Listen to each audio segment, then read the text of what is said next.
¿Cómo me inscribo en la carrera de Empresas Valencia?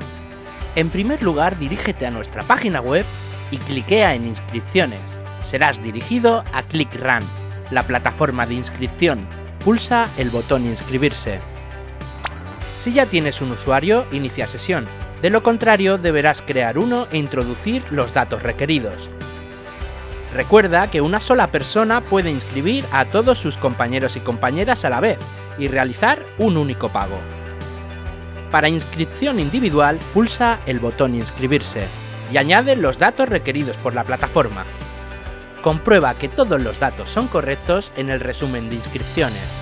Para crear un equipo, elige la distancia, nombra tu equipo y registra a todos los integrantes.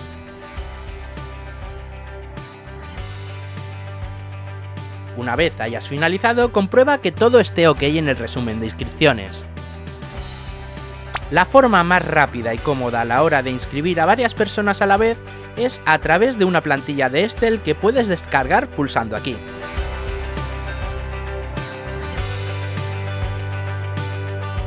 A la hora de rellenarla, ten en cuenta que las casillas con asterisco deben ser completadas obligatoriamente. También observarás que determinadas casillas te obligan a elegir un valor del desplegable, como género, nacionalidad o talla de camiseta.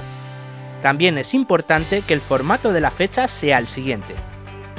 La casilla categoría hace referencia a si se participa en 5K individual, 5K equipos, 10K individual o 10K equipos. Deberás seleccionar la opción correcta. En la categoría de equipos es muy importante que los componentes del equipo vayan seguidos correlativamente en el documento y que tengan el mismo nombre de equipo en la casilla correspondiente. Si alguno de los corredores dispone de licencia de la Federación Valenciana de Atletismo, deberá introducirlo en la casilla Licencia del día. Si no es el caso, deberá dejar la casilla vacía y se le tramitará para la ocasión. En la casilla de euro solidario se debe poner obligatoriamente al menos 1 euro. Si alguna persona desea hacer una aportación mayor, puede indicarlo en el desplegable. Una vez completados todos los datos, guardamos el archivo y lo importamos desde esta sección de la plataforma.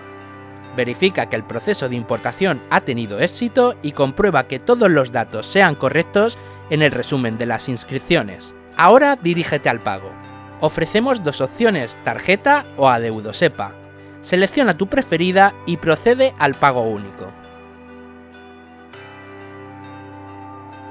Por fin ya estás inscrito. Ya solo queda disfrutar de la carrera de Empresas Valencia.